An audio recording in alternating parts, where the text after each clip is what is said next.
আসসালামাইকুম। মেট্রো কৃষি কথায় সকলকে স্বাগতম। আজ আমি এসেছি একটি ছাদ বাগানে। আপনাদের সাথে আরেকটি নতুন গাছের সাথে পরিচয় করিয়ে দেব। অনেকের কাছে হয়তো বা এটি পুরনো একটি গাছ, কিন্তু আমার কাছে এটি নতুন মনে হয়েছে। এই গাছটির নাম হচ্ছে মশলা গাছ। আপনি একটু ক্যামেরাটা ক্লোজ করে দেখান।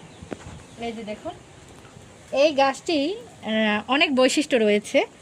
মূল বৈশিষ্ট্য হচ্ছে আপনি এটা যদি যে কোনো রান্নার, বিশেষ করে মাংস রান্নার ক্ষেত্রে যদি আপনি মশলা ইউজ করতে না চান, সেক্ষেত্রে এই গাছটির পাতা থেকে আপনি রান্না করতে পারবেন। আমরা শুনি আমাদের এই কৃষক ভাইয়ের থেকে এই গাছটির সুবিধাগুলো কী কী।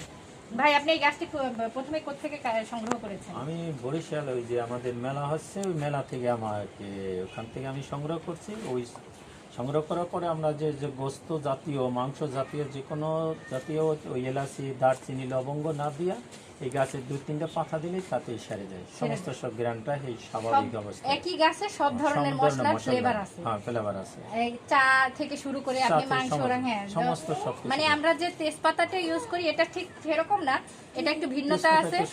শুধু তেজপাতার ঘ্রাণ, আর এটাতে ভিন্নতা আছে। এটাতে দারুচিনি, এলাচ, লবঙ্গ এগুলোর ঘ্রাণ হচ্ছে কম্বিনেশন, মানে একত্রে মিক্সড হয়ে যেটা আছে সেটা হচ্ছে এই পাতাতে আছে। একটু বয়স্ক পাতা যদি আপনি যে কোনো মাংসে দেন, সেক্ষেত্রে আপনার অন্য কোনো মশলা ব্যবহার করার প্রয়োজন হবে না। সবাই যদি এভাবে একটা গাছ লাগিয়ে এই মশলার স্বাদ গ্রহণ করতে চান তাহলে অবশ্যই করবেন। সবাই ভালো থাকবেন। আল্লাহ হাফেজ।